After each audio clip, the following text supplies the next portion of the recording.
Vale. Hasta luego. Hola, bona tarda. Perdoneu, la coreografia no l'havíem assajat encara. Vamos, para que veáis que lo tenemos todo muy controlado, ya desde el principio. Exacto. Así ya sabéis lo que Ha habido podéis un momento esperar. de pánico, de en qué silla me quedo. Buenas tardes. Me paso al castellano porque nuestros dos compañeros de hoy no son de aquí y antes de hacerles una inmersión forzosa que pasarían terror intentando comprenderlo. Pues esto, quería presentaros, bueno, soy Mónica García, soy la directora de la Fundación del Festival de Sitges, por lo tanto lo del terror lo tenemos bastante interiorizado desde hace 56 años, y además es una especie de vicio personal. Veníamos en el coche hablando con Carlota el nivel de consumo de películas de terror desaforado que llevábamos como sistema de vida. Manel Loureiro, escritor. De hecho, te conozco desde el año 2007, sin que tú lo sepas, porque un director de cine muy famoso de aquí de Cataluña estaba fascinado por adaptar tu Apocalipsis Z. Sí. Y nunca lo llegó a hacer. Él no. Después te cuento. Genial. Y Carlota Perera, que aquí donde la veis, pues ha hecho historia dentro del cine de este país, hacer el primer slasher dirigido por una mujer. Y eso es mucho decir, porque películas de género fantástico, o terror en este caso, dirigidas por mujeres en este país, me sobran dedos de esta mano para decirlo. Por lo tanto, tenemos la suerte de contar con una pionera, por desgracia, y por suerte. O sea que Cerdita ha roto todos los esquemas, ha dado la vuelta a lo que se concibe como cine de género en este país y estamos muy contentos de que esté aquí para explicarnos su experiencia también con el horror o terror, que esta era la gran discusión que teníamos ahora, el concepto de uno o de otro término. Por supuesto que vamos a hablar de lo que son los conceptos y lo que significan para vosotros en el proceso creativo distinto que acometéis desde la literatura y desde el cine, que no dejan de ser dos ramas muy imbricadas a la hora de plasmar el terror, el horror. Pero para entrar en materia y para conoceros mejor, ¿de dónde viene vuestra pasión por el horror / terror? Es que son dos cosas distintas, que es nuestra discusión. Tú mismo, venga. Bueno, pues ante todo, buenas tardes. Gracias por haber venido, gracias por estar aquí y espero no aburrirles demasiado. Seguro que ellas no, yo voy a intentar hacer mi parte. Eso para empezar. Para seguir, horror, terror. Después, si queréis, hablamos de por qué es diferente. Para mí no es diferente, para mí es lo mismo, pero eso es un tema aparte. Verán, ¿dónde surge la fascinación? Pues yo creo que todo esto arranca de un pequeño trauma personal. Les voy a contar una historia. Resulta que tienen que viajar conmigo en el tiempo. Manel Loureiro tiene unos 9, 10 años, está en su casa en Pontevedra, en Galicia, y de repente, en aquel momento había pocos canales de televisión, estoy revelando mi edad, por un canal de televisión pasan una película que seguro que conocéis, que es La noche de los muertos vivientes, de George Romero, un clásico del cine. Esa película que empieza de esa manera tan impactante, esa pareja que va a un cementerio, que va hablando de sus cosas, hasta que de repente aparece una figura al fondo que se acerca tambaleante hacia ellos y a partir de ahí explota. Con 9 o 10 años me quedé absolutamente fascinado viendo aquello y justo cuando las cosas se empezaban a poner interesantes, mis padres me dijeron que me tenía que ir a la cama. Yo hice lo que haría cualquier hijo obediente de 9 o 10 años. Me fui a la cama y cuando ellos se acostaron unos 10 minutos más tarde, me levanté, a oscuras volví al salón, encendí la tele y con el volumen casi al mínimo vi esa película. De ahí surgieron varias cosas. La primera, un gran descubrimiento, que cuando tienes 9 años debes hacerle caso a tus padres. La segunda, que aquella historia me hizo volar la cabeza. Y me hizo volar la cabeza porque hasta ese momento mi universo de fantasía, mis referentes de fantasía, de magia, pues eran básicamente los 4 investigadores y Julio Verne. Y de repente me encuentro con un tipo de narrativa, un tipo de historias que apelaba a otra cosa, que buscaba otra cosa dentro de mí que no sabía ni siquiera que existía, que era la sensación de sobresaltarse, la sensación de enfrentarse a tus miedos desde un punto seguro. Y a partir de ahí, bueno, pues creo que desarrollé un gusto adquirido y, entre otras cosas, hoy estoy aquí hablando con ustedes por culpa de que ese día, ese niño de 9 años decidió que era buena idea levantarse en medio de la noche para ver una película que no podía ver. Qué gran época en la que no había la calificación. Bueno, sí, los rombos. Sí, había rombos, pero yo no los veía. Los rombos. Yo no los veía. Yo no sé si ustedes los veían, yo no los veía nunca. Los rombos desaparecían misteriosamente.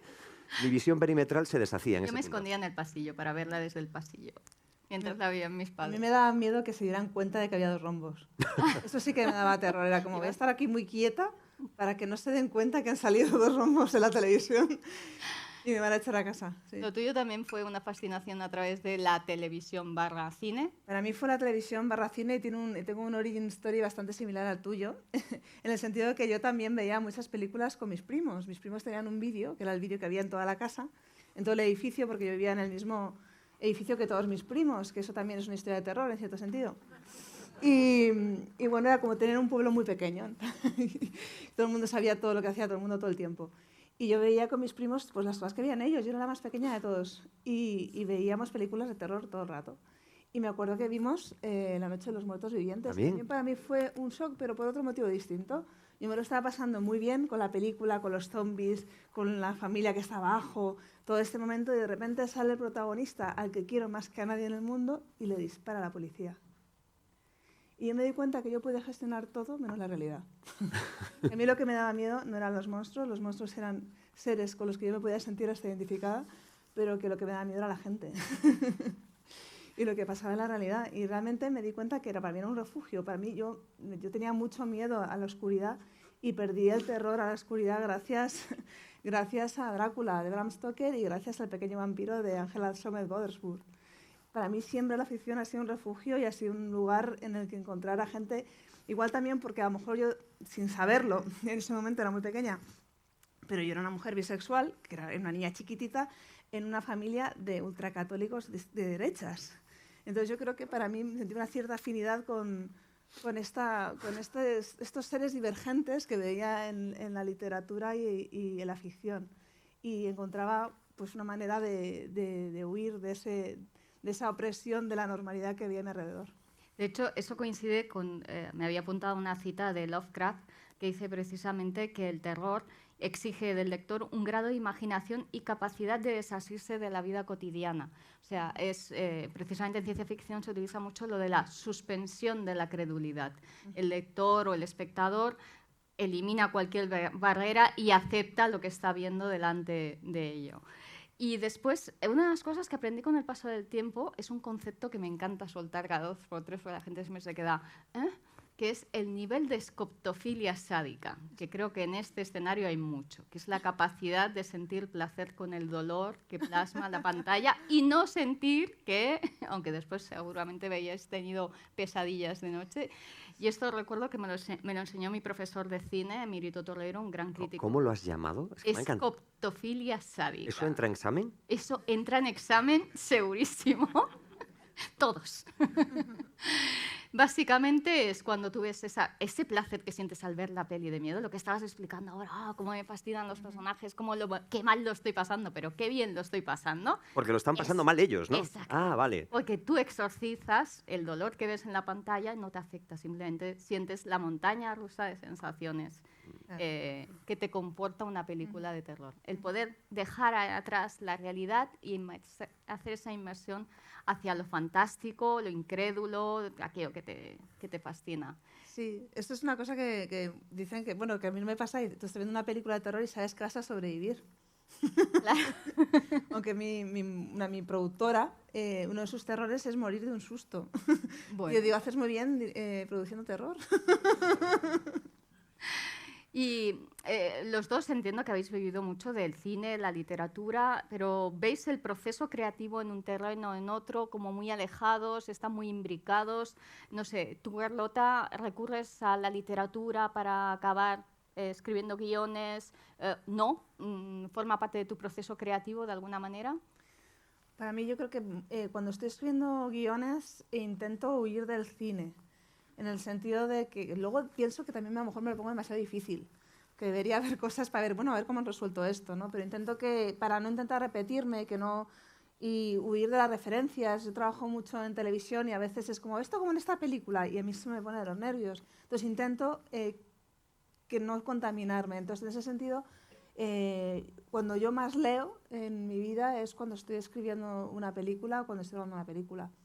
porque intento eso, coger las sensaciones, ni siquiera tampoco temas que tengan que ver con lo que estoy escribiendo en ese momento, sino que tenga algo que conecte de alguna manera, incluso tangencial, con lo que estoy haciendo. Te contaba antes, por ejemplo, que cuando estaba rodando Cerdita, estaba leyendo Salem Slot de Stephen King, y cuando escribí el corto de Cerdita, estaba leyendo a Lovecraft, que no tiene nada que ver, pero había algo que tenía algo del pueblo, por ejemplo, en Salem Slot, y algo que tenía que ver también con el rollo malsano al diferente que existe en Lovecraft, que para mí tenía algo que ver. ¿Y en tu caso? Yo soy de los que piensa que literatura y cine y audiovisual en general está cada vez más entrelazado. Y está cada vez más entrelazado porque al final lo que se tiende es a unificar. Es decir, se trata de contar historias. No sé si son conscientes de que cada vez más el cine, sobre todo la televisión, busca cada vez más hacer adaptaciones de libros. Y muchas veces muchos libros ya se están escribiendo a veces pensando en una posible adaptación cinematográfica. Todo eso no es gratuito, no pasa porque sí. Pasa porque cada vez se está fundiendo todo más. Incluso los géneros se están volviendo cada vez más híbridos, cada vez más mezclados. Antes era muy fácil diferenciar las cosas por géneros. En el cine, en la televisión, en la literatura, ahora cada vez es más complicado. Pero todo esto, ¿por qué pasa? Verán, pues desde mi punto de vista, es culpa suya. Ahora les explico por qué. Todos los que estamos aquí somos hijos de la generación audiovisual. Hemos crecido merendando delante de la tele. Hemos crecido viendo cine, a veces en sesión doble, pero en definitiva, el lenguaje audiovisual forma parte de nuestra vida. Y eso al final se permea y acaba contaminando otras maneras de contar historias de la misma manera que el cine ha bebido siempre de la literatura, de cómo se estructuran las historias. Mira, ¿podemos hacer un juego? Venga. Hacemos un juego. Les voy a describir una escena. Una escena. Yo solo, ustedes son muchos. A ver si adivinan qué escena es. Esto es un cuarto de baño. Está cerrado. El vapor flota en el ambiente, se va condensando lentamente en los azulejos y resbala por ellos. Al fondo la ducha está abierta, la cortina está corrida y se ve una silueta femenina al otro lado. Sé la música que está sonando en su cabeza ahora mismo. ¿Se dan cuenta? Es decir, con una descripción que no ha llegado ni a los 10 segundos, todos ustedes han ido a parar al mismo sitio. ¿Es porque soy muy bueno? No. Es porque todos ustedes ya tienen todas esas piezas en la cabeza. Porque toda esa manera de contar historias ya la tienen interiorizada de tal manera que les resulta muy fácil. Por eso, hoy en día, cuando se escribe una novela, cuando se escribe un libro, muchas veces tiene ecos esa literatura tiene ecos de cine o de televisión porque cada vez la manera de contar las historias se va acercando. Podríamos seguir y podríamos explicar por qué no escribimos hoy en día como escribía el bueno de Valle Inclán en su momento, de Benito Pérez Galdós, o no escribimos ni contamos historias ni hacemos cine, igual que se hará dentro de 25 o 30 años. ¿Cómo se va a hacer en el futuro? Yo no tengo ni idea, ojalá pudiese saberlo. Seríamos millonarios ahora mismo. Pero al final, quien decide cómo se cuentan las historias, ya sea en cine, ya sea en literatura, lo deciden ustedes. De hecho, Lovecraft también lo que decía era, que un poquito lo has apuntado cuando veníamos hacia aquí, el hecho de que los parámetros del terror se van acotando en el sentido de que la zona de lo desconocido se va reduciendo. O sea, nuestros antepasados podían tener miedo desde las primeras imágenes del cine, la salida de la locomotora y todo el mundo huía despavorado. Ponte en su sitio, cuidado. No, exacto, la forma de mirar, la forma de entender, los monstruos que asustaban o nos asustaban de niños, que ahora decíamos también con Salem Slot, que ahora la ves y le ves ahí detrás casi al muñeco, ¿no? Detrás de los hilos. Y cómo consideráis en vuestro caso, por ejemplo, que es más difícil provocar ese terror, llegar a ese clímax de asustar al lector o de asustar al espectador porque se ha perdido mucha inocencia, se ha perdido la capacidad de ver cosas nuevas, o todavía funciona el sistema límbico reptiliano que tenemos de sal corriendo, que no sé lo que hay ahí detrás de la cortina del fondo. Para mí sigue funcionando. Lo que pasa es que depende del tipo de terror que hagas. Si haces terror sobrenatural, es más fácil que sea más complicado generar terror. Pero hay una cosa que decía también Botet. Dice, lo que genera terror es la persona que ves que está sufriendo miedo en el cine, en el caso del cine.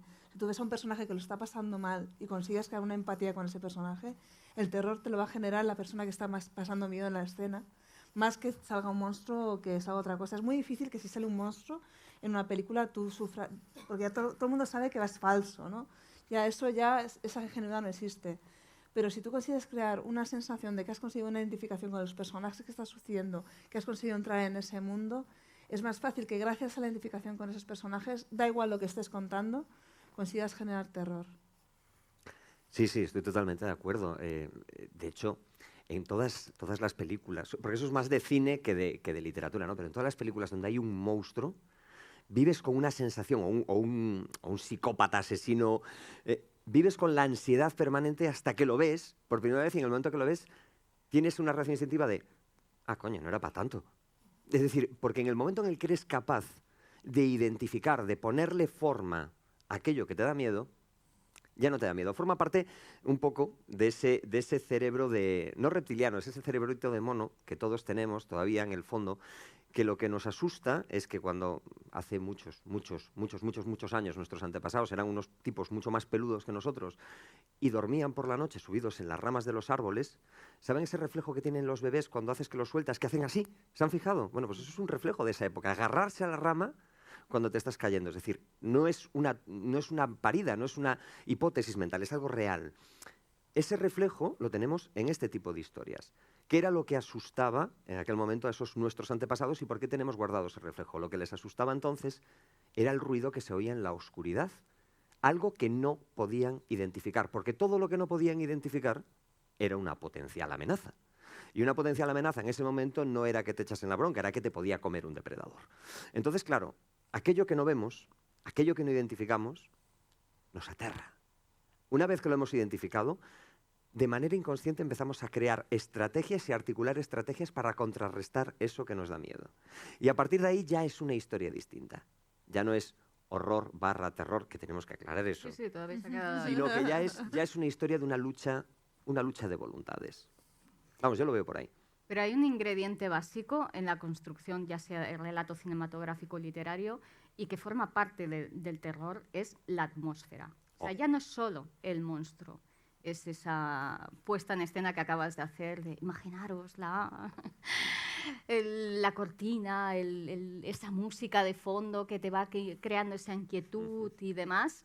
En vuestro caso, ¿cómo llegáis a esa atmósfera? ¿Qué es lo que os atrae? ¿Qué es lo que os motiva más? ¿Cómo conducís al espectador? ¿Cómo le engañáis y le lleváis a vuestro terreno para sugerirle? Eso es muy complicado. Pero, por ejemplo, hay una cosa que te vea... Bueno, yo he escrito guiones que no son de terror, pero por una cosa que cuando escribo terror es muy importante cómo escribo las acotaciones. Ya. O sea, muchas veces, por ejemplo, en la última película que he hecho, me decía la dirección, pero no hay plano de la luna. Digo, es que la luna no está. La luna es la música del lenguaje, porque no puedo poner música en esta secuencia en el guión. Tienes que escribirlo, porque si tú entregas un guión de cine de terror o de suspense o lo que sea, pero sobre todo de terror, y no está escrito de tal manera que la persona que lo lee sienta lo que puede sentir cuando lee una novela, no lo van a producir. Aunque luego esto no tenga poco que ver con lo que vas a ver en la imagen, ¿sabes? Porque al final el guión lo que tiene que decirte es lo que se tiene que ver, pero tienes que escribirlo como una novela, si no, no funciona. Uh-huh. Y a la hora de crear es lo mismo, el lenguaje visual en el cine de terror es muy importante. Es verdad que si creas la sensación de que estás haciendo una cosa que estás ahí, como el found footage, ahí puedes jugar con que no haya tanta narrativa audiovisual, tanta poética visual, porque no dependes de tantos elementos para crear ese suspense y esa tensión. Pero en el cine de terror tienes que hacerlo desde la cámara, tienes que hacerlo desde el ambiente, de la ambientación, y de la construcción de personajes, pero sobre todo desde la cámara. La cámara para mí es casi tan importante como el guión en el cine de terror.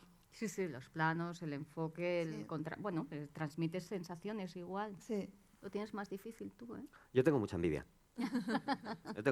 Tengo que reconocerlo. Tengo mucha envidia porque es que en una película o en una serie de televisión resulta que hay una capa más que cuando estás escribiendo no tienes, pero también hay una capa menos. Es decir, que es ese soporte visual, esa poética visual que estabas diciendo, que lo estabas describiendo a la perfección, cómo se tienen que juntar una cosa con la otra. Es que es así, no tengo nada que añadir porque era perfecto además. Pero me da mucha envidia porque muchas veces las emociones son de carácter... Creo que mi teléfono me ha dicho algo. Las emociones son de carácter instintivo. Y de carácter instintivo en el sentido de que las ves y las entiendes de un chispazo. Y a veces contarlas hace que pierda parte. Por eso a veces escribirlas es complicado. Como me encantan los ejemplos, voy a poner otro ejemplo. Es decir, un ejemplo de tú y yo somos una pareja, estamos cenando en un restaurante. Estamos cenando en un restaurante y yo estoy contando unos chistes malísimos, casposos. Tú en el fondo me desprecias profundamente, estás harta de mí, ya no sabes cómo decírmelo, pero yo no lo sé. Y entonces yo si tengo que contar esa emoción en un libro, tengo que explicar tus emociones, me va a llevar un tiempo explicarlo, lo tengo que hacer muy bien para que no sea una digresión que tú que estás leyendo digas, Loureiro, ¿qué coño me estás contando? Mientras que si lo hiciésemos en el cine, lo podríamos resolver de la forma más fácil, mucho más fácil, que de repente a mí me cae el tenedor, me agacho a recogerlo y en ese momento que me agacho a recogerlo, tú que me estabas sonriendo así pones cara de Dios, no lo aguanto.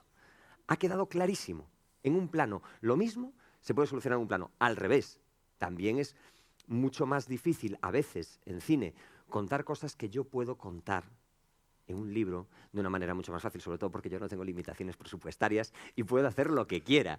Que eso papel vale dinero. Que eso vale mucho, eso siempre vale mucho dinero. O sea, es ese problema que te encuentras cuando tienes una cosa muy bien escrita en un guión y se la presentas al productor, el productor te dice, ya, pero esto tenemos que dar una vuelta. Dar una vuelta es la peor palabra, la peor expresión que quieres escuchar cuando estás trabajando en el mundo de escritura de guión, porque significa que hay algo que no me gusta, no sé lo que es, localízalo. Y entonces, claro, el darle una vuelta, ¿no? Entonces, por eso muchas veces hay muchas películas, sobre todo que tienen bajo presupuesto, que las cosas suceden fuera de cámara, ¿no? Están dos personajes hablando y de repente, ¡bum! ¿Qué ha pasado? ¡Oh, Dios mío! ¡No te lo vas a creer! Es verdad que lo que sugieres siempre tiene más fuerza que lo que no sugieres, Sí, porque una cosa que sucede también en el cine es que en la literatura tú estás imaginándote lo que te están diciendo, pero viene más acotado, en el sentido que tú les has guiado más.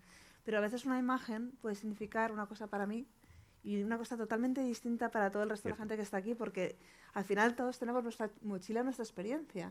Entonces pasa muchas veces con lo que dices tú de los productores, que tú presentas un corte de una película y es como, uno entiende esto, otro entiende otro, no sé qué, y tú tienes que intentar que no importe lo que entiende la gente, que lo importante es que haya cosas que no se entiendan, pero funciona, la película funciona por esto otro, ¿no?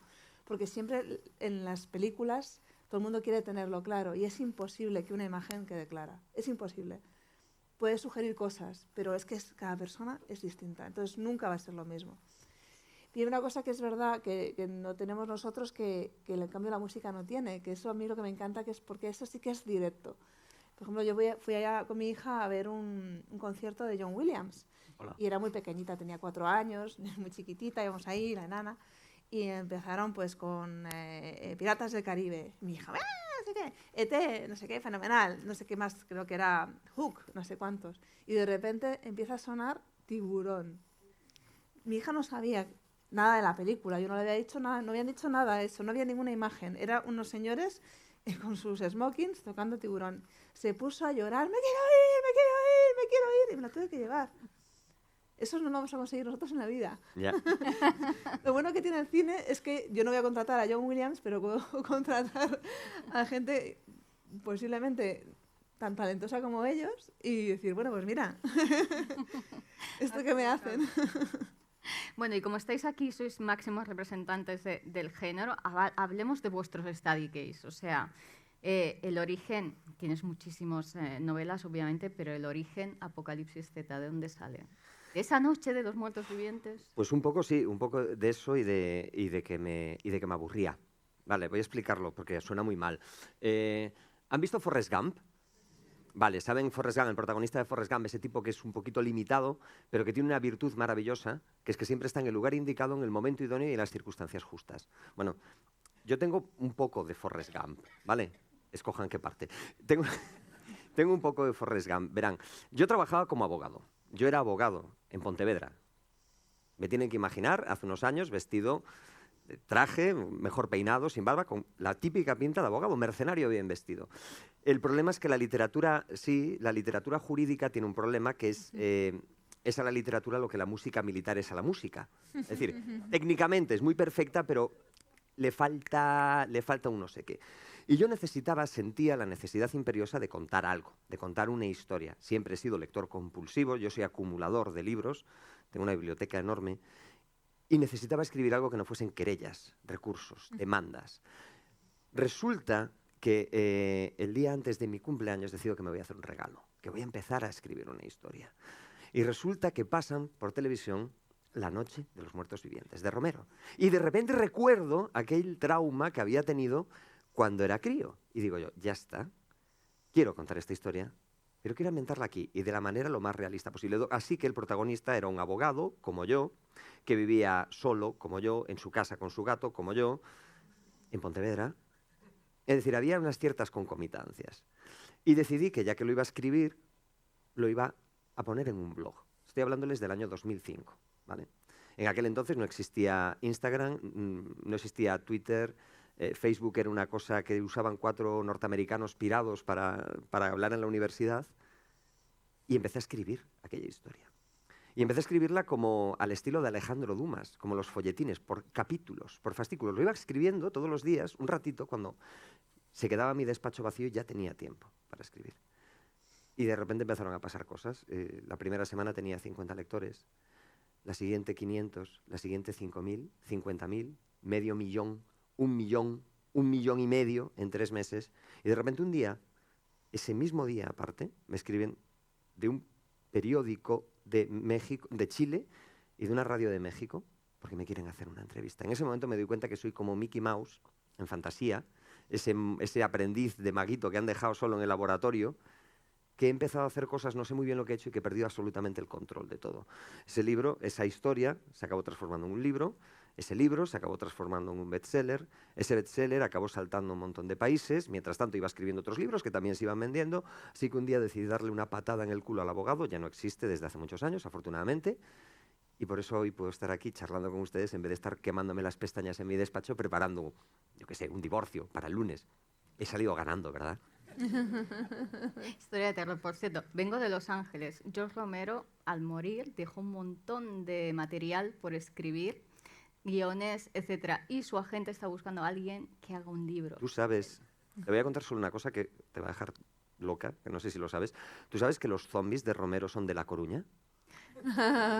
No es mentira. O sea, es cierto, hay una historia real. Los zombies de Romero, o sea, no existirían si no fuese por la tía Pura. Ahora dirán, ¿pero qué me estás...? Ya a este La se le... inmigrante. No, es que no quiero llenar todo el espacio y es que me interesa mucho lo que dices y entonces quiero dejarte hablar. Después, si quieren, si tenemos tiempo y si hay preguntas, le cuento la historia de por qué los zombies de Romero son de La Coruña. Pero bueno, sí. Y de la tía Pura. Madre mía, menudo cliffhanger has hecho ahí. ¿De dónde sale Cerdita? Pues Cerditas sale, para empezar, de mis miedos, de mis miedos y cómo gestionar esos miedos. También surgen los miedos porque yo acababa de tener una hija y era como, bueno, y ahora he traído una persona al mundo, qué responsabilidad, qué de cosas pueden pasarle. Todas esas ansiedades, pues como que tenía que darle salida de alguna manera. Y por otra parte, yo siempre había estado hablando, desde que pues, hablas con los compañeros que se dedican al cine y tal, de que el cine de terror generalmente siempre era de noche, ¿no? Que siempre suceden las cosas de noche y como las sombras, y que hablamos pues, de quién puede matar a un niño, de Tiburón y otras películas en que todo sucede a la luz del día. Entonces tenía la idea de hacer algo que fuera terror real y hacerlo a la luz del día. Y un día, estando en la piscina en la que luego rodé el cortometraje, había una niña, una adolescente, que estaba justo a la hora que iba yo, que era la hora de la siesta, cuando nadie va en Extremadura a ningún sitio a la hora de la siesta.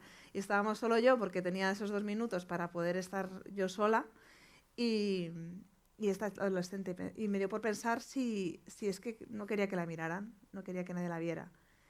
Y justo ese mismo día, subiendo la cuesta de vuelta a mi casa, sudando muchísimo, pues escribí la historia del corto, de lo que luego fue el cortometraje, que básicamente unía todos mis terrores, que son el bullying, el acoso sexual o la amenaza de acoso sexual y los asesinos psicópatas, que si llega a ser ahora, a lo mejor habría metido también la Tercera Guerra Mundial y el cambio climático. Quién sabe, a lo mejor hubiera sido distinto, no sé, a lo mejor podría funcionar. Y después de eso, pues cuando hicimos el cortometraje y estaba rodando la última secuencia del cortometraje, que lo rodamos en muy pocos días porque no había nada de dinero, teníamos que viajar a Extremadura y tal, y al final fueron 2 jornadas, apenas 2 jornadas con los viajes y con todo. Y estamos rodando justo la secuencia final, que es la secuencia en la que, bueno, si no la han visto, pues una secuencia que se llevan a unas chicas en una furgoneta. Y fue como, es que aquí hay un conflicto muy potente.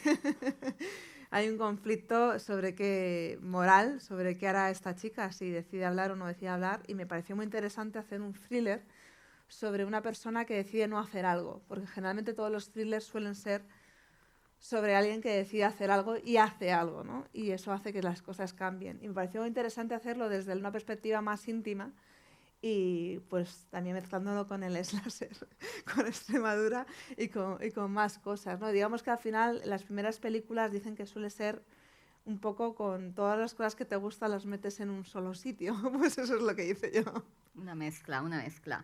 Hay un estudio hecho, antes lo hablábamos de una herramienta que existe subvencionada por la Unión Europea que se llama Publicum, que analiza de qué estamos hablando en Internet y en inteligencia artificial, nos tienen estudiadísimos. Y en este estudio se hizo una pregunta de qué nos asustamos en este país. Y había 5 miedos, que uno era de cómo nos está cambiando el mundo, cambio climático, lo que tú decías, el cuerpo de las personas, cómo se modifica, etc. La pérdida de control, aquí entramos con tus zombies, quizás, es una de estas, y el poder de los poderosos, de la élite y de las noches oscuras. ¿Cuál es vuestro ranking de miedos? Las arañas. No, en serio. A ver, o sea, todas esas cosas... También. También. Pero si hay algo que me provoca un miedo absolutamente paralizante, son las arañas, lo digo en serio. O sea, lo digo y la gente me mira con cara de este chico es tonto. De verdad, es que es superior a mí, no lo puedo evitar. No lo puedo evitar. Y aparte de todo eso, y entrando dentro de ese ranking, supongo que quizás quizás por el pasado laboral que tuve como abogado, que me fascina el conflicto, lo de la pérdida de control, me parece que es quizás una de las cosas que más aterrorizante puede resultar. Estamos todos a una capa de barniz del salvajismo más puro. Todos ustedes también. Ahora estarán pensando, no, yo soy una persona sensata y jamás haría nada que fuese contra mis principios. Eso es lo que suele decir la gente justo antes de tener que hacer algo que va contra sus principios. Porque cuando las necesidades son superiores, cuando hay situaciones extremas, como puede ser una guerra, como puede ser una catástrofe, como puede ser la necesidad más absoluta, todas las barreras morales que nos rodean, que son las que nos obligan a comportarnos como nos comportamos a diario, caen por completo. Todos ustedes están a una capa así de finita de barniz de poder convertirse en un auténtico psicópata. No es que estén enfermos, no es que sean malos, forma parte de la propia naturaleza humana. Nos guste o no, somos así. Afortunadamente, ese barniz, esa civilización de la que nos dotamos, nos obliga a comportarnos de manera correcta y por eso cuando estamos en un atasco y alguien se nos cuela en el hueco de delante, no bajamos y le pegamos una paliza al tipo que nos ha hecho eso, sino que como mucho le damos al claxon y soltamos un juramento dentro del coche. ¿Conoces a Naomi Klein? La doctrina del pánico, precisamente, de cómo utilizar estas situaciones para romper todas las barreras e imponer a la sociedad lo que acabas de decir. Hay una catástrofe, a partir de entonces, 11S, a partir de entonces todos pasamos por el tubo de perder tus libertades, tus derechos civiles, controlar la población, porque todos tenemos pánico. Todos tenemos miedo a algo superior que no entendemos, que no vemos. Se nos escapa. Exacto. El desconocido y demás. Es apasionante si tenéis la opción de encontrar el libro de La doctrina del pánico de Naomi Klein, porque muchas veces parece como muy maquiavélico, que es algo orquestado por los gobiernos para provocar esos cambios o para que no hablemos de determinadas cosas, pero a veces sucede de forma espontánea. Hay una catástrofe natural y el efecto es el mismo. Se aprovecha la catástrofe para provocar o generar cambios políticos, sociales, que de otra manera hubiera sido impensable que la población los hubiera aceptado. Las arañas es top 10, ¿no? No hay nada más. ¿Te parece poco? Depende de la araña. ¿Tú sabes cuántas arañas hay en el mundo? O sea, y todas a por ti. Tú sabes que por muy limpio que esté este sitio, que está impoluto, aquí hay arañas. O sea, yo tengo que convivir con eso a diario. No veas mi próxima película. Ay, vale. ¿Has escrito sobre arañas? No, pero vamos, tampoco soy masoca. Te retiro lo de la escotofilia sádica. No. ¿Y en tu caso, En Carlos? mi caso yo soy más de The Shock Doctrine, a mí me da mucho más miedo lo que puedan hacer los poderosos. Digamos que la falta de control y que la gente pueda hacer cosas horribles, como yo lo he ido asumiendo con los años y me da menos pánico que lo que puedan hacer los poderosos con su poder. Y sí, y todo lo que tienes que, por ejemplo, Shock Doctrine, y ves cómo una de las cosas que me chocó más en estar en Estados Unidos es que tú pones las noticias en Estados Unidos y el 90% de las noticias son sobre catástrofes. Y es una forma de generar pánico. Incluso aquí pasa también cuando tú pones la radio y todos son anuncios de alarmas, porque hay gente que va a entrar y cuando vayas a hacer la compra van a entrar en tu piso y no sé qué. Los asustaviejas. ¿Eh? Sí, y eso me parece terrorífico, ¿no? Y también me parece terrorífico el cambio climático. Al final, no lo puedo evitar. Pero también tengo tripofobia. Me he dado cuenta que tengo tripofobia, que es el pánico a las cosas que se repiten y que tienen que ver con los hongos y estas cosas. No puedo ver Last of Us, no puedo ver esa serie. O sea, para mí es superior a mis fuerzas, no puedo. Hongos. Lo de ir a buscar lo de Jones lo dejamos. No, eso sí, pero que te crezcan en el cuerpo y que tengan... Son como, tiene que ver también con las formas geométricas que se representan. Sí, Creo que tengo algo con lo que dices también con el cuerpo. Sí. Y me he dado cuenta que es un tema para mí en todo lo que hago, desde las rubias, cerdita, en la última película, todo tiene que ver con el cuerpo y cómo nos relacionamos con el cuerpo y cómo nos relacionamos con cómo otra gente nos ve. De hecho, ya que hablas de Estados Unidos, es la única cosa en la que coincidimos, en la pérdida de control, porque en los demás ellos tienen miedo a las armas, cosa que para nosotros es otra sociedad, no tiene sentido ese tipo de miedo. Y después una curiosidad, tienen miedo a la enfermedad mental de los jóvenes, como que las nuevas generaciones están ya como muy trastocadas y nos pueden... Con todos las armas y la enfermedad mental de los jóvenes, con todos los asesinatos que hay en institutos, no me extraña. Exactamente, o sea, es un reflejo de esa sociedad. Y si tuvierais que hacer sugerencia, a ver, si queréis sentir verdadero pánico en literatura, ¿cuál sería tu quórum? Si tuviese que recomendar un autor. ¿Autor o novela? ¿Autor o novela? Uy. Aparte de ti mismo, claro. Pasa palabra. Pregúntale ya primero mientras pienso, porque es que es complicado. Hasta ahora no te habías planteado. Pues en cine. En cine. Bueno, La Noche de los Muertos Vivientes creo que ha quedado claro que es imprescindible. A ver, si tuviese que recomendar un libro, es que es muy difícil. Dime el último libro en el que has sentido pánico últimamente. El último libro que he sentido pánico. Quiero decirte bien el título y el autor, lo voy a buscar mientras tú le preguntas a ella. Te ha pasado la pelota. He pasado, pero aparte de una manera muy asquerosa, ¿te has dado cuenta? O sea, ha sido sin ningún reparo. Sí. Estoy pensando que realmente en literatura pánico no es sentido, es más placer. ¿Horror? Bueno, tú eras la que distinguía entre horror y terror, que ahora nos metemos en ello. Pero, por ejemplo, en cine te diría que Sinister y El Exorcista son dos, vamos, ahí vas a seguro. Aún a día de hoy, si tienen la oportunidad, El Exorcista sigue dando miedo. Sí. Pero Sinister a mí me dio verdadero miedo. De las pocas que me han dado miedo, además, últimamente. ¿Y en literatura tienes algún referente? Literatura creo que no, porque sentía más placer. Sí, no sé, realmente no, estoy intentando recordar, creo que no. Yo no debería como moderadora, pero meto Nuestra parte de la noche de Mariana Enríquez. Bueno, sí, hay una parte en concreto de una casa, eso sí que da terror. La de la entrada Sí. al universo paralelo. Sí. No sé si la conoces. No la conozco. Y no encuentro el libro que te quería recomendar. Esto es un patinazo en directo. No, pero te tengo que decir, mira, por muy manido que suene, porque es un autor que es un mass marketing, lo conocéis todos, es Stephen King. A mí, a día de hoy, me sigue impresionando lo que hace ese hombre. Y podría recomendar un montón de libros de él. Porque creo que es capaz de hacer una cosa que es muy difícil, que es hacer el terror de lo cotidiano. ¿Vale? Me explico. El aterrorizarse pues, con un monstruo que viene del espacio, que sale de un huevo y se te pega en la cara y te pone un bicho dentro, que después te revienta por dentro. Eso es terrible, pero forma parte de algo ajeno. Forma parte de algo que sabemos que no es de nuestra realidad. Conseguir que una simple tienda de empeños de segunda mano sea un sitio absolutamente aterrador, o que un vecino que se muda a su casa en lo alto de la colina y que arrastra un cajón lleno de tierra se convierta en algo terrible, Conseguir, en definitiva, que lo cotidiano, que tu vecino, que un coche pueda ser aterrador. Eso es un nivel de maestría difícil de superar. Entonces, yo si tengo que recomendar algún libro, recomendaría cualquiera de él, sin dudarlo. Aparte, son fáciles de encontrar. Y cine...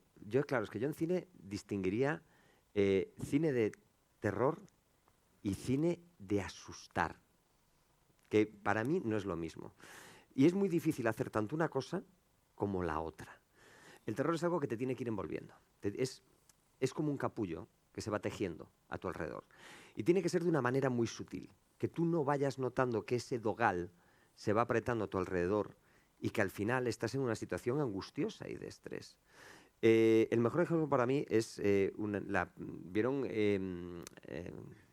de Stanley Kubrick El Resplandor? ¿Conocen esa película? Resplandor es una película que hace muy bien eso que les estoy diciendo.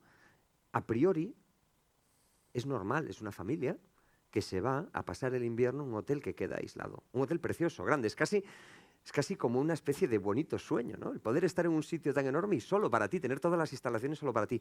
Pero poco a poco va siendo una atmósfera más incómoda, más malsana, más inquietante, que cuando empieza a reventar, de repente te das cuenta que ya estás atrapado y que, como los protagonistas de la historia, no puedes salir. Sí, por cierto, que Kubrick recibió muchísimas críticas dieron por muchos haber palos. hecho The Shining, y Stephen King no le volvió a hablar nunca más. Y Stephen King hizo después, cuando recuperó los derechos, hizo una serie, me parece que era, otra película, no recuerdo. Era horrible. No tenía nada que ver. Y no tenía nada que ver. Sí, de hecho Stephen King le acusaba siempre de que no había leído... El primer guión lo hizo Stephen King. Stanley Kubrick era un obseso, era un sádico en persona, muy obsesivo en el proceso de trabajo, maltrataba a los guionistas, los sustituía, los reemplazaba, los llamaba a cualquier hora intempestiva, los torturaba, no era el amigo de los niños. Trabajaba en televisión. Y Stephen King hizo la primera versión de The Shining, adaptándose a él mismo. Y él siempre le acusaba de que nunca se la había leído. Se recuperaron los archivos de Stanley Kubrick, estaba lleno de anotaciones. Esto no, fatal, no lo quiero. Por eso le sustituyó y acabó optando por otra versión.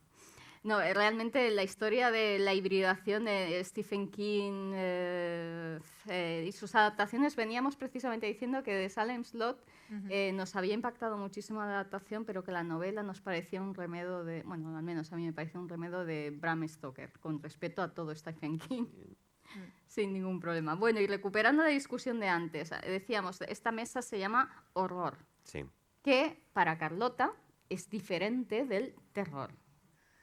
También puede ser porque venimos del cine. En el cine siempre estamos buscando géneros y subgéneros. En cierto sentido. Me gusta clasificar. Me gusta clasificar. Entonces, para mí, el terror es más un aspecto más amplio y el horror se da solo en momentos concretos. Dentro de una película de horror, de terror, se pueden dar momentos de horror. Pero el horror es una cosa que es tan visceral que solo surge en momentos mágicos, diríamos, ¿no? Por ejemplo, en Color Out of Space hay un momento en que se funden la madre y el hijo en un solo cuerpo y van a estar así para toda la eternidad. A mí me parece una imagen horrorosa, pero no es horrorosa porque sea fea, sino porque es lo peor que me puedo imaginar en ese momento para esos personajes que he conocido. En cambio, el terror puede suceder muchas cosas. Puedo sentir terror por los personajes y lo que les vaya a pasar. Puedo sentir terror por una atmósfera en concreto, pero el horror se va a dar solo en concreto. Tiene algo que ver casi con algo existencial. Por eso lo que es para mí horror no va a ser para otra persona horror, porque tiene que ver mucho con lo que para nosotros es lo innombrable. ¿Tú ibas a discrepar? Sí. Ya ves que vamos a ver. Vámonos a lo que significan las palabras, ¿no? El terror la definición de terror es miedo muy intenso. La definición de horror es sentimiento muy intenso, que no tiene por qué ser necesariamente miedo. Tú te puedes horrorizar por algo, pero no sentir miedo. Mientras que si estás aterrorizado, evidentemente tienes miedo. Es una diferencia semántica, pero es una diferencia importante. Y es una diferencia importante que tú has apuntado de una manera muy correcta, además. Es decir, discrepo, pero al mismo tiempo estoy de acuerdo. Porque fui abogado y soy gallego y soy capaz de decir tres cosas a la vez y que nadie me entienda. Estás volviendo a todos locos como hacen los abogados. Sí. Aparte, tratar de obtener respuestas claras de un gallego es que es una cosa muy absurda. Yo no sé por qué la gente lo intenta una y otra vez y no sale, pero en fin, seguimos en ello. Verás, yo creo que hemos evolucionado del terror, de ese sentimiento de miedo, al horror, a ese sentimiento intenso, ¿vale? Porque el terror es lo clásico, lo victoriano. Yo lo clasificaría así. Yo creo que es una evolución lógica de cómo ha ido evolucionando el género, por decirlo de alguna manera. Hace 100 años, es decir, lo que asustaba eran los monstruos clásicos, canónicos. El vampiro, el hombre lobo, la momia, que todos eran muy identificables, eran monstruos que se podían identificar. Hemos ido evolucionando de esos monstruos canónicos a un terror más difuso. Ese terror más difuso se acaba transformando en el horror. El ejemplo que ponías de esa madre y ese hijo que se funden, eso es horror, porque es que no hay nada terrorífico en ver una madre y un hijo juntos. Es horrorosa la situación, porque ha cambiado nuestra manera de entender nuestra relación con el mundo. Cuando se cuentan las historias de victorianas, de caserones embrujados, el hombre es el centro de la naturaleza. Toda la historia gira en torno a los protagonistas. Ellos son los importantes. Hoy en día, sin embargo, el hombre no es el centro de la naturaleza. Es más, estamos tratando de sobrevivir a una naturaleza que no entendemos. El cambio climático y demás. Por eso las historias de virus que se extienden, de la naturaleza volviéndose contra nosotros, que ahora mismo nos aterrorizan, forma parte del terror de hoy en día, sería un tipo de historia que sería absolutamente impensable para un señor victoriano de la época de Lovecraft. Porque la naturaleza no hace eso, la naturaleza es algo que utilizamos para explotarlos. Entonces, el terror ha evolucionado hacia el horror. Las historias son cada vez, lo que nos aterroriza es cada vez más difuso. Lo que nos aterroriza tiene cada vez menos fisicidad y se refiere más a las emociones. En ese sentido, yo creo que ese es el pequeño matiz, la pequeña diferencia que veo yo, que a lo mejor es una diferencia muy académica, pero qué puñetas, es que le estáis haciendo una pregunta a un gallego, pretendíais una respuesta clara. Bueno, es evidente que el terror-horror es un reflejo de lo que vive la sociedad en ese momento. Nosotros en el festival también nos pasa, o sea, llega un momento de la pandemia y todas las películas eran de infectados, sobrevivir dentro de una casa aislados, la convivencia, etcétera, que dices, bueno, ya, se acabó, Llegó. ya no puedes más del mismo tema. Pero entonces nos toca vivir la época de las distopías, o sea, de ese miedo constante al futuro que se tuerce por un tipo nuevo de infección. Vamos a darle una vuelta de tuerca y ahora ya viene un virus a través de los hongos que se pueden meter. Estamos condenados a vivir en una distopía constante, en el terreno de esa ciencia ficción que va en contra de la humanidad. ¿Cómo lo veis vosotros? ¿Es una moda? Yo creo que todo eso es muy cíclico. Es que también depende mucho del cine, de la literatura. Yo creo que aunque estén muy unidas, como tú bien dices, y está todo muy mezclado, pero sí es verdad que son modas. Y tiene que ver mucho también con lo que se vende. Dice, se produce una cosa, esa cosa funciona y se empiezan a hacer un montón de cosas que para cuando se estrenan ya no es eso. Ya ha pasado. Ya ha pasado. No lo sé. Yo creo que también es curioso que han vuelto los vampiros. Y una de las cosas que decía Stephen King es que hay 5 tipos de miedos, ¿no? Está el monstruo, que sería la cosa, que sería como Frankenstein, ¿no? El vampiro, que es el miedo al otro. Entonces, ¿por qué hemos vuelto a tener el miedo al otro? Bueno, el miedo a los vecinos es de los americanos. Por eso digo, pues es una cosa que es de los americanos, pero que está surgiendo también aquí. De repente se empiezan a hacer más cosas de vampiros y también en Europa. Quizás la pérdida de control. Tiene que ver con todas las cosas que han sucedido, también de todas las cosas, todos el mundo que nos vivimos y la política en la que nos vivimos últimamente, ¿no?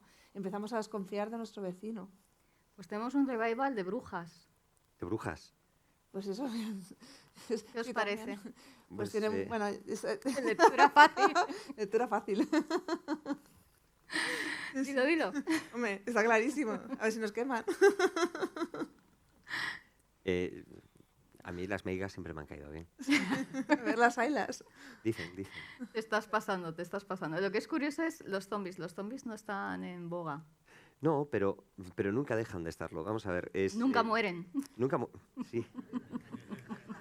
Era el chiste fácil. Lo siento. Cuando queda un balón suelto en el área rodando, o sea, es que le tienes que dar. No, está claro. Yo no sé qué iba a decir. Ah, sí. Mira, antes hablábamos de los monstruos clásicos, ¿no? Todos tienen un denominador común, que todos son los protagonistas de sus historias. Y además, todos molan.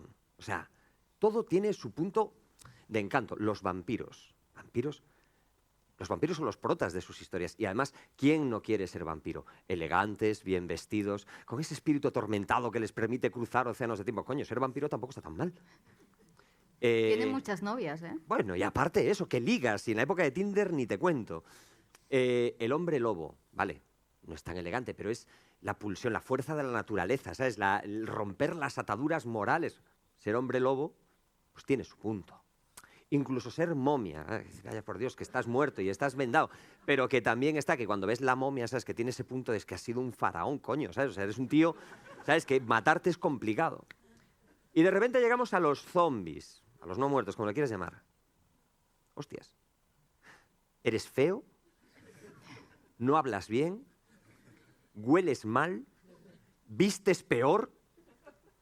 O sea, realmente ser zombie es un destino muy lamentable.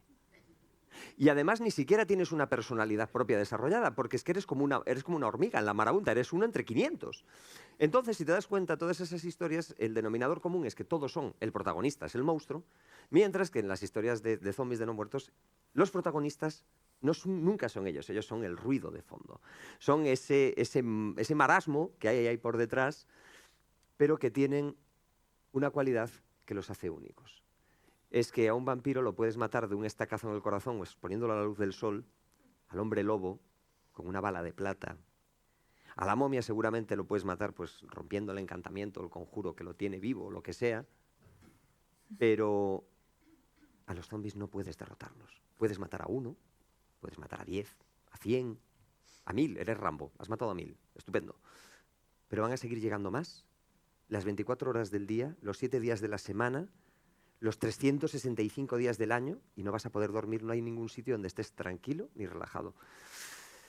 Vale, es muy feo, es muy torpe, no viste nada bien, pero es el que gana. Y por eso, aunque es un género que hace así, así, así, así, es muy guadiana, siempre acaba volviendo. Y te das cuenta de que ha llegado un punto en el que ya no es género, ya no es nicho, sino que se ha transformado en algo mainstream. Tú sabes que se han roto las barreras cuando las crías de instituto llevan fotos en las carpetas. Esto pasó con los vampiros. Los vampiros eran de nicho, ¿vale? O sea, una cosa era Drácula, era Entrevista con el vampiro, Anne Rice, y de repente llega Crepúsculo. ¿Han visto Crepúsculo? ¿Les suena? Los vampiros gusiluz que brillan. Bueno, Crepúsculo de repente era algo que llevaban las crías en la carpeta y te das cuenta que ya se ha transformado en un producto de consumo masivo. Y con los no muertos de repente pasa lo mismo porque, para mi sorpresa, al cabo de un tiempo de ver series de vampiros adolescentes en institutos, que también, qué puñeta ser vampiro, siendo el de Crepúsculo, y tener que pasarte toda la eternidad repitiendo curso. Piénsenlo, eso sí que es miedo, terror, horror. Pero de repente descubro un día, para mi pasmo y asombro, que había una serie de zombies adolescentes en instituto, en una plataforma. Era una chica que era zombie, que se maquillaba todos los días para disimular y llevar su vida normal de sus amores y desamores, pero claro, de vez en cuando te comes a un compañero. Ha roto barreras, ya no son productos de nicho, ya son productos de consumo masivo, por eso estamos hablando de esto hoy aquí, entre otras cosas. Y sí que es guadiana, pero van y vienen. Sí, de hecho te iba a romper el encantamiento diciéndote, los hay que hablan, los hay sí, ahora listos, los hay que corren. Han mejorado mucho, ahora tienen una duda, estudios. ¿tus ¿Zombies zombies son tontos? Ya estamos con las calificaciones, hombre. A ver, no. ¿Zack Snyder o son romerianos, porque es que era mi manera de entenderlo. Es decir, la sensación de que por mucho que quieras luchar contra la marea, esta va a seguir subiendo. Yo que soy del Atlántico, ya sé que aquí en el Mediterráneo la marea sube poquito, pero allí sube mucho. En ese sentido yo me fui a los clásicos. También sé que ahora la moda, lo que se lleva es que corran como Usain Bolt. Tampoco está mal, le da miedo así, ¿eh? Sí, da miedo. O sea, miedo lo que digo, ahora tienen estudios. Bueno, y no sé si has visto The Cure, la película en la que consiguen curar a los zombies, pero recuerdan lo que han hecho. Ah, no qué la he visto, maravilla. pero me parece Es buenísima. apasionante. Me la anoto, anótensela. Tenéis que verla, porque en realidad cuando hablamos de zombies lo que estamos hablando es de ese miedo de la pérdida de control. O sea, es uno de los pocos referentes dentro del terror que no tiene una base literaria. De la pérdida de identidad, más bien. Control, identidad, bueno, de hecho venía del terror haitiano y Sí. de cómo manipulaban a los esclavos. Y de la tía pura de La Coruña, no te olvides. Sí, perdón, la tía pura no Hay la una dejamos, cosa que a mí debía me- ser Usain Bolt también. Que me inquieta mucho, siempre me ha inquietado mucho cuando era adolescente, sobre todo de los zombies, es que cuando tú estás matando a un vampiro, es un vampiro, no es un ser humano, Claro. ¿sabes? Y en cambio cuando matas a un zombie, es un humano. Ese señor Cosme, el panadero. Pero fue humano el vampiro. Humano, pero está como... Sí, pero este es distinto, es como que estás matando a tu prima, ¿sabes? O a tu hermana. Y es una manera aparte como que lo puedes hacer porque ya... Puedes matar a tu prima, que es una hija de puta, porque es un zombie. Depende de cómo fuera la comida de Navidad. Estás cosificándola. Entonces, una cosa que a mí me quedaba una sensación muy incómoda, decir, es que los zombies, joder, los zombies. Sí, Bueno, sí. la tesitura de la película que os comentaba viene de esto, Sí. porque claro, se curan, pero recuerdan haberse comido a la hermana o a la prima, Madre y mía. es peor. Y después porque la gente no se fía de ellos y solamente les permite acceder a determinados puestos de trabajo. no cuentes más, quiero verla. Tienen mal aliento. ¿Cómo se llamaba? ¿The Cure? The Cure, los curados, Vale, sería vale. la traducción. Bueno, y junto con los zombies y retomando todos estos arquetipos, o sea, ¿qué arquetipos? Porque para mí, a pesar de todo, tú reconoces qué es el terror. Todavía la sala oscura, ese terror a lo desconocido que comentábamos antes, te provocan ya una sensación, una ansiedad que forma parte de los miedos atávicos del ser humano. ¿Creéis que todavía funcionan arquetipos? ¿Qué arquetipos son vigentes? ¿O cuáles son los que utilizáis más en vuestro día a día? Los que no fallan, vamos. Es que yo creo que no falla ninguno. Es que los buenos mecanismos, las buenas historias funcionan siempre. Lo único que hacemos es cambiarlas, actualizarlas y evolucionarlas. Pero los buenos mecanismos, la manera de contar historias, tampoco ha evolucionado tanto. Puede cambiar, le cambian las piezas del Lego. ¿Recuerdan que antes se contaba que no contamos las historias ahora de la misma manera que en el tiempo de Galdós, ni cómo se van a contar dentro de 25 años? Efectivamente, la manera de contar historias cambia, pero la estructura, las estructuras narrativas que están detrás, las estructuras narrativas subyacentes, el esqueleto, en definitiva, que hace avanzar una historia, son exactamente iguales desde hace miles de años, porque forman parte consustancial de la naturaleza humana. Hay viejos modelos, viejos clichés, que le das una vuelta hoy en día y siguen funcionando, siempre. Y sabes, te suenan remotamente, te da la sensación de yo esto ya lo he visto, pero te apasiona al mismo tiempo porque es como una especie de chaqueta vieja que te sienta muy bien y con la que te sientes muy cómodo, a la que le han dado un cambio de color totalmente distinto. Yo estoy de acuerdo. Creo que eso es así. Y aparte, hay una cosa muy curiosa, que tú ahora mismo te vas con mi hija, me voy de acampada y hacemos un fuego y nos ponemos a contar una historia a la luz del fuego y da igual quién esté ahí, si sean adultos o sean pequeños, todo el mundo ya entra en estoy escuchando una historia a la luz del fuego. Tacata. Y ya estamos entrando en un ambiente, ya da igual lo que estemos contando, que sea la mayor tontería y todo el mundo ya siente miedo. Ujú. Por esta historia del poder de la narración. La atmósfera que La decíamos atmósfera. antes, la capacidad de creer. De hecho, hablando de modas y demás, en este año se estrenan 3 películas de Dráculas, uno de ellos interpretadas por Nicolas Cage, Sí. a diferentes versiones. O sea, Nicolas Cage. sí, ¿Está bien? Pues es que yo creo que es vampiro, de verdad. sí, sí. A ver, escucha, si hemos sobrevivido a Brácula, de Chiquito de la Calzada, yo creo que estamos... Sí. Yo te digo que ahora mismo Podemos aguantar cualquier cosa. Hasta Nicolas Cage hacía... Que lo hace bien. yo tengo, Nicolas lo peor Cage de hacía que de encima lo hace vampiro, bien. Me encanta la yo idea. tengo muchas ganas de ver Reinfeldt, pero muchísimas ganas de verla. Pero esa película merece un visionado colectivo con comentario. Claro. Eso tengo que reconocerlo. No, la verdad es que en persona yo sí que he tenido la oportunidad de estar con él y verlo e impone. No hacía falta mucho maquillaje para... Sí, ¿no? Bien, bien. ¿Por qué nos gustan los clásicos? Porque antes es un poco contradictorio. Antes decías, antes nos gustaban los monstruos victorianos, esto ya no nos produce el mismo terror, pero estamos viendo Drácula por Claro. Nicolas Cage. Bueno, pero... ¿Por qué? ¿Qué nos pasa? Porque se reinterpretan las historias. Es decir, Es porque tal cual, hay un montón... Vamos a ver, no quiero meterme en metaliteratura porque no hemos venido a hablar de eso y a mí me apasiona, ¿vale? O sea, yo reconozco que como yo cuento historias, a mí me apasiona la metaliteratura. Pero hay una serie de situaciones dramáticas, las 36 situaciones dramáticas de Polti, ¿no? No me voy a meter en eso. El tema es que hay estructuras que se repiten una y otra vez. Y aunque se repitan, nos siguen gustando. Te voy a poner un ejemplo que no tiene nada que ver con el terror. Vamos a hacer amor imposible. ¿Cuál es el prototipo de amor imposible? Romeo y Julieta. Chico conoce a chica conoce a chico y chico se enamoran, pero ay, pasa algo que hace que ese amor sea imposible y al final ellos lo resuelven de manera trágica, como en Los amantes de Teruel, tonta ella y tonto él, que es exactamente lo mismo. Como en cualquier película de culebrón que pongan en Antena 3 a las 3:30 de la tarde después del telediario, que es básicamente lo mismo. Chica conoce a chico conoce a chica, se enamoran, algo pasa que hace que ese amor sea imposible, pero ellos se sobreponen y al final consiguen que el amor triunfe. La única diferencia es que ahora no se mueren como se morían en el arquetipo clásico. Ahora el amor triunfa y todas las comedias románticas que vean siguen exactamente este patrón. Son todas iguales.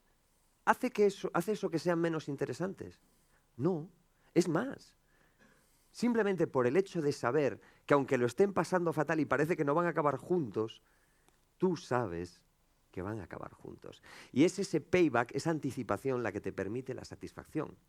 Entonces, al final, sí, hay historias que están más gastadas, que están más vistas que el hilo negro, pero siguen funcionando y seguirán funcionando siempre. ¿Y en cine? Bueno, en cine, aparte, bueno, las historias funcionan en cine. ¿Qué te voy a decir? ¿Por qué tantas sagas y remakes? Porque la gente quiere volver a... Hay una parte de seguridad en lo que ya sabemos que funciona, ya sabemos que nos ha gustado. ¿Por qué volvemos a ver las películas una y otra vez, una y otra vez, una y otra vez, una y otra vez? Yo como tengo una hija, lo sé. Yo me he visto 70 veces con ella Toy Story. ¿Por qué? Porque hay una seguridad de saber cómo te vas a sentir y volver a revivir lo que ya has sentido. Y creo que eso sucede siempre en todo eso. Funciona con los arquetipos, funciona con las estructuras, pero funciona con las sagas y funciona con todo eso, porque ya sabes a lo que vas. Y aparte hay una cosa que sucede, que cuando tú empiezas con una película desde cero, tienes que hacer un pacto de ficción desde cero, ¿no? Y tienes que entrar en un mundo, tienes que entrar en unos códigos desde cero. Pero con las sagas y con los personajes como Drácula o con Frankenstein, eso ya está hecho.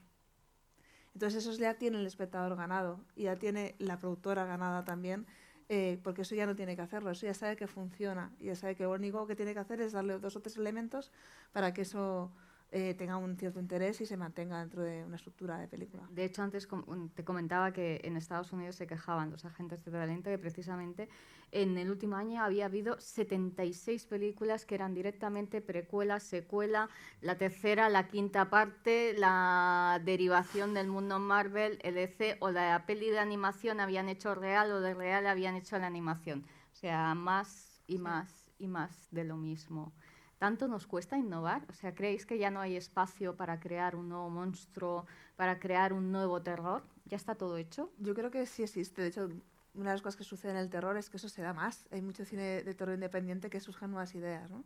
Pero eso puede ser también una expresión del momento histórico. Por ejemplo, el expresionismo alemán era directamente vinculado al terror entre guerras y triunfaba un Nosferatu. O sea, era la expresión de estamos sufriendo tanto que la pantalla refleja ese sufrimiento. Sí, eso por supuesto. De hecho, por eso yo creo que está triunfando ahora el terror tanto en salas y están todas las películas, pues son las grandes películas originales, son películas de terror. Si tú tienes las películas fuera de Marvel, las grandes películas taquilleras son Barbarian, Smile, Terrifier 2. Terrifier 2. No, Terrifier 2 se elimina de la lista. No la he visto, no la he visto. Pero vamos, son películas originales de terror. Las que Black Phone, son realmente Nope o Get Out. Son las grandes historias originales que han triunfado, son las películas de terror. Y creo que tiene que ver por eso mismo, que estamos viviendo en una época muy que necesitamos volcar nuestra catarsis de los terrores fuera, ¿no? en el cine de género. Y en ese sentido creo que hay más margen en el cine del terror, que en otros pues como en el cine dramático o en otro tipo de cine. Y es verdad que lo que hay es muy poco interés en arriesgar a la hora de invertir. Ah. Eso es otra cosa. Ah. Entonces, Es que esa es la gran diferencia. En literatura es mucho más fácil, porque al final el papel lo soporta todo.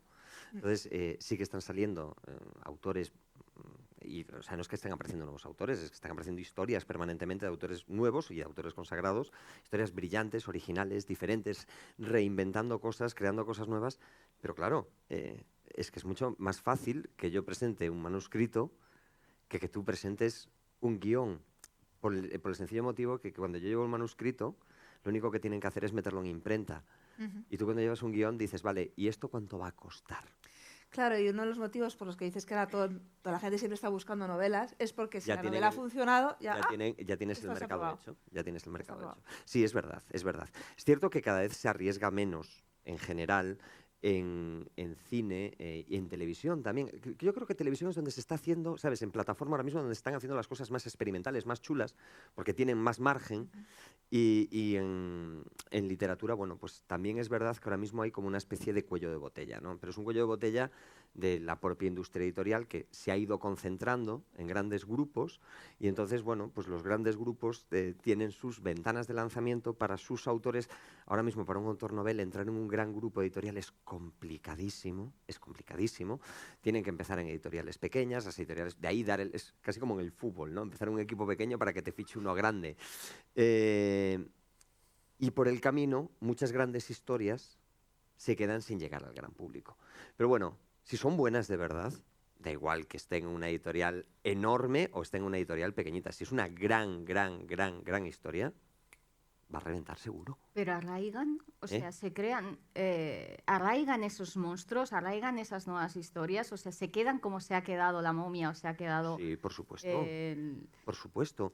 Y es más, no solo se quedan, sino que se propagan. Es decir, antes hablabas de los escenarios distópicos. Ahora mismo, las distopías en el género es quizás la nueva oleada, la nueva hornada. Y eso se está trasladando a la televisión. ¿Cuántas series de estilo distópico? The Last of Us, la que no puedes ver porque te salen setas en el brazo, y cuántas películas no están bebiendo directamente de eso. Ojo, que The Last of Us encima viene de un videojuego. Es decir, fijaos cómo la hibridación es cada vez más absoluta y cómo todas las cosas están interconectadas como los hongos que le crecen por el brazo.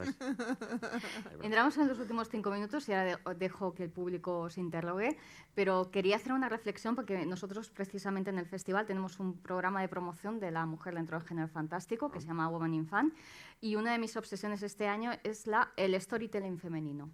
¿Qué monstruos, pesadillas han sido creados por mujeres y que realmente nosotros reconozcamos? De hecho, los grandes monstruos clásicos no son creados por mujeres.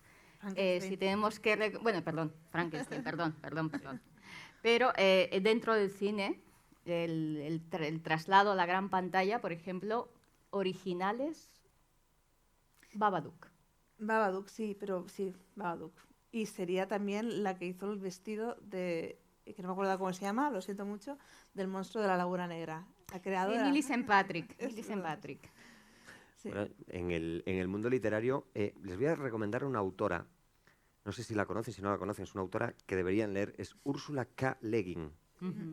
Es absolutamente espectacular. Y ojo, es una mujer que encima tuvo que vivir un momento histórico diferente y se encontraba con muchas trabas porque decía, ¿pero cómo va a escribir una mujer una buena historia?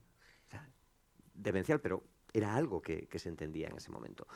Es una delicia leerla, es brillante, es genial, creativa, original. Y es que no sé cómo más, o sea, es que no sé qué están haciendo, que no están sacando el teléfono y lo están comprando ya por Amazon o lo están encargando en su librería cercana. O sea, háganme caso, cómprenselo, léanselo. Ursula K. Le Guin.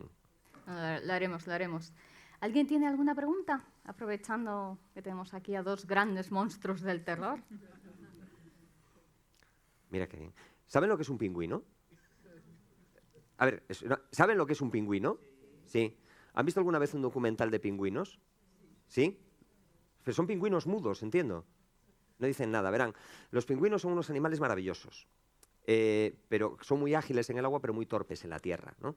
Entonces los pingüinos, en los documentales los ves que van andando a empujones hacia la orilla, porque los pingüinos saben de manera instintiva que los primeros pingüinos que se lancen al agua van a ser devorados por los depredadores que están esperando, las orcas, los tiburones, pero también saben que los últimos pingüinos que se lancen al agua van a llegar tarde al banco de peces y se van a morir de hambre. Entonces todos los pingüinos quieren ser los de en medio. No sé si van viendo por dónde voy. No sean pingüinos, o por lo menos que haya un pingüino valiente, que salte primero, que no mordemos. Bueno, los gallegos... Nosotros, en fin, tenemos nuestras cosas. Venga. Ah, ves, la de la tía pura, claro. Ya te ibas a ir, sí. Ya sabía yo que iba a salir lo de la tía pura. Pues esto que les voy a contar es una historia absolutamente real y que de hecho yo lo escribí para un periódico hace tiempo. Resulta que allá en el año, de La Noche de los Muertos Vivientes es del año 67, 68. 67, 68, te iba a decir. 67, 68. Resulta que cuando George Romero va a escribir su película, de repente descubre, se topa de bruces con una realidad que tú te has dado al principio, sobre todo que hacía falta dinero, necesitaba dinero, estrepitosamente. Entonces empezó a hacer lo que hoy en día llamaríamos un crowdfunding y que en aquel entonces se llamaba dar sablazos, ¿vale? Resulta que los Romero, y aquí viene la parte buena de la historia, los Romero, la familia Romero es originaria de un pueblo de muy cerquita, de La Coruña. Los Romero son de Coruña. Los Romero emigraron a Cuba y en Cuba hicieron fortuna. Tenían una cadena de hoteles, tenían empresas, llegó la revolución castrista, tuvieron que salir por patas. Hay una historia maravillosa de cómo escondieron las joyas de la familia en cajas de frutas y los Romeros se fueron a Estados Unidos, escaparon a Estados Unidos. Parte se estableció en Miami, parte se estableció en la zona de Nueva York y una parte decidió volver a sus raíces, a Galicia. Ahí es donde entra la tía pura. La tía pura de Romero es una mujer que llega en los años 60, justo después de la Revolución Castrista. Todo esto que le estoy contando es auténtico. Llega a esa Coruña gris franquista de la época. Imagínese una mujer que conducía, tocaba el piano, fumaba, organizaba fiestas. O sea, era una mujer cosmopolita en una sociedad pacata y provinciana y brillaba con luz propia. Y sobre todo la tía pura tenía algo que la hacía muy especial. Estaba forrada. Y entonces, cuando George Romero está haciendo su crowdfunding a base de sablazos, de repente recuerda una cosa. Coño, mi tía pura. Purificación Romero. Llama por teléfono, porque aquella evidentemente no podía hacer videollamada. Me encantaría saber cómo fue aquella llamada, haber estado en una esquina y haber podido escucharla. Querida tía pura, soy tu sobrino George, de Nueva York. Verás, he tenido una idea. Voy a hacer una película en la que de repente los muertos se levantan, caminan entre los vivos y los atacan. Y necesito que me dejes dinero para rodarlo. Y todo esto sin reírse. Difícil, ¿eh? Pues lo consiguió. La tía pura le dio una cuantiosa cantidad de dinero que fue la pasta que le hacía falta para poder rodar La Noche de los Muertos Vivientes. Si no hubiese sido por la tía pura de Coruña, esa película jamás hubiese visto la luz. Ese monstruo pop moderno jamás hubiese existido. Nunca habría habido historias de ese estilo, porque encima Romero era buen cineasta, pero mal empresario, se olvidó de registrar la película, con lo cual cualquiera podía usar sus personajes. Y hoy yo tampoco estaría aquí.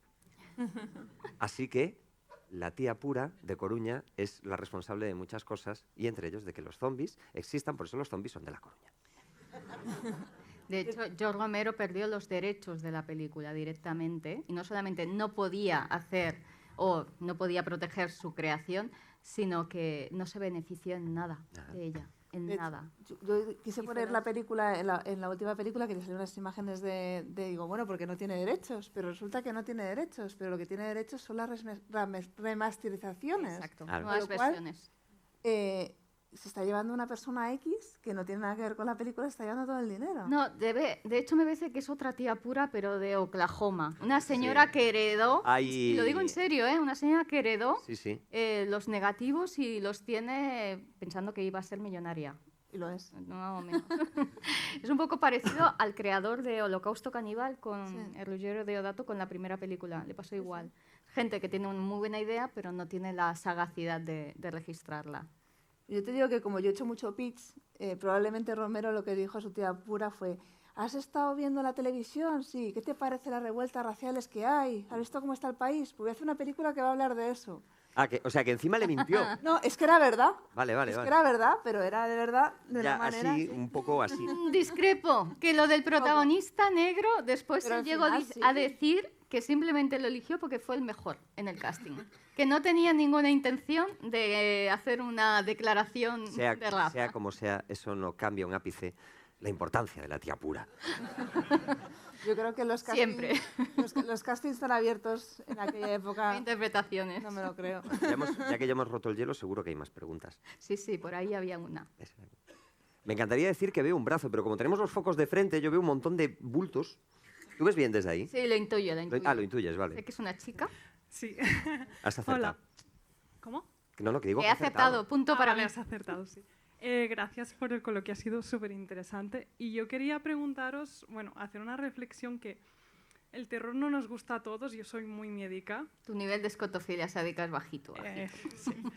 Pero últimamente ha surgido este terror como más democrático, que es el true crime. Ujú. Hostia. Y quería preguntaros, o sea, vuestra opinión, ¿cómo es que nos gusta tanto? Porque es como muy general. ¿Por qué nos gusta tanto El caso. Sí, Mm. crimes. ¿Por qué nos gusta? ¿Por qué nos interesa tanto la Porque miseria le pasa al vecino y las de al lado. desgracias que les pasan a los demás y a nosotros no? Y estamos en el sofá de casa viendo sufrir Yo desde creo la que seguridad. eso para mí se responde porque... ¿Habéis visto Fargo de los hermanos Cohen? Sí. Pues Fargo empieza basado en una historia real. Y después te cuentan una cosa que es bizarrísima. Y es mentira. Porque a todos nos gusta una historia real. Sí. Sea lo que sea. Bueno, Ahí- es principio de periodismo. Todos ¿Qué le tenemos pasa al al dentro lado? un poquito la vieja del visillo, ¿vale? O sea, nos gusta decir que no, pero el mirar así, ¿sabes? ¿Sabéis cuando pasa algo de esto? Que siempre entrevistan a una vecina que aparece con la bata, ¿sabes? Y los brazos así cruzados diciendo, pues era una persona súper normal. Hombre, coño, es que si lo llegas a ver subiendo las escaleras con cabezas en la mano, te hubiese llamado la atención, Maripuri. ¿Vale? A ver, no va a ser normal. Eso por una parte, y por otra parte, que es una manera de ver el mundo desde un sitio seguro, ¿vale? El true crime hoy en día es el equivalente en adultos a los cuentos infantiles. ¿Vale? Sabéis que los cuentos infantiles hoy en día están muy dulcificados, pero los cuentos infantiles eran herramientas para explicarle a los niños los peligros que había ahí fuera. Caperucita Roja, no confíes en los desconocidos. La Cenicienta, Blancanieves, Hansel y Gretel, no te internes en el bosque, o sea, todos eran cuentos con una... Ahora los cuentos están súper dulcificados, ahora son las versiones que conocemos, han pasado por la mano de Disney y son absolutamente maravillosas cuando sabes que en la versión original de La Bella Durmiente el príncipe no la despertaba con un beso, sino que la violaba, la cosa cambia. La cosa cambia, ¿no? Pero hoy en día es una manera que tenemos los adultos de que nos cuenten los horrores del mundo, que nos sirva como una especie de, joder, fíjate lo que le ha pasado. Es decir, es una especie de escudo de horrorizarnos. Ahí sí que no es terror, ahí es horrorizarnos, pero desde un punto de vista seguro, cercano, desde nuestra casa. Y que nos sirve de moraleja y que dices, a mí jamás me pasaría eso porque yo no haría lo que hizo esa persona. Yo no cometería ese error. Después la gente lo sigue cometiendo porque siguen cayendo todas las semanas. Pero a ti no te ha pasado y no te va a pasar porque eres lista y porque ves crimes. Bueno, y como mínimo hay una explicación y un cierre. O sea, te acaba de presentar todo el Claro. misterio y te dice esa conclusión. Y eso te produce una satisfacción de decir, vale, lo entiendo a los personajes, entiendo la resolución y entiendo por qué ha sucedido este crimen, aunque te horrorice, como decíamos. También quiero que ha pasado mucho con la ficción en general, que ahora mismo hay mucho cine social y mucho cine muy realista. Como que el realismo ahora mismo es el mainstream en el cine, en cierto sentido, en el cine de autor y en el cine en general. Entonces creo que eso tiene que ver también. Con la época. Ujú. ¿Alguna pregunta más?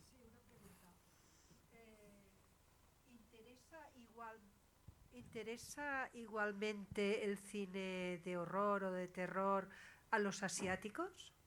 Pues claro qué buena. que sí. Y a los vampiros asiáticos los paras con un post-it en el cerebro. ¿Cómo? Les ponen un trocito de papel con una especie de conjuro y se quedan congelados. Pero son unos vampiros muy tontos. Muy tontos. Son un poco... Pero son vampiros de un poco hacendado, zombies. ¿pero qué es eso? Están fascinados, igual. Lo que pasa es que sus códigos, pensar que también mucho del terror está unido a la religión, a los conceptos principalistas, etcétera, ¿no? La idea de lo desconocido, lo sobrenatural, y hay una hibridación con la religión muy estrecha. Y ellos pues se manejan muy bien en el tema del paranormal, el fantasma, el vampirismo, un poquito. Hay mucha censura porque no son tan agresivos como nosotros. Hay algo de body horror también, ¿no? De la manipulación del cuerpo, etcétera, pero sobre todo se queda en un terreno sobrenatural. Sí, tiene una historia que es el estándar de la mujer de pelo largo, ¿no? Sí. Es el fantasma clásico japonés, digamos. Que a nosotros no nos convence cuando ves la chica con la cara llena de talco y dices, ¿esto qué es? Pero a ellos les fascina, es una especie de geisha desfigurada y despeinada que los descoloca. La mujer peligrosa. ¿Eh? Las brujas. ¿Alguna pregunta más?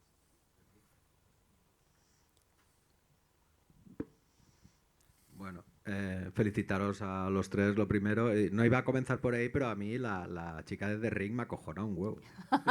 Sí. Vuelve a ver la película. Debo ser un poco Vuélvela a ver. asiático. Bueno, la original japonesa. A mí me gusta mucho la americana también, ¿eh? Sí, Es bueno, un buen remake. Sí, pero a mí me daba más miedo la japonesa, Asiática. igual pues una cosa friki y tal.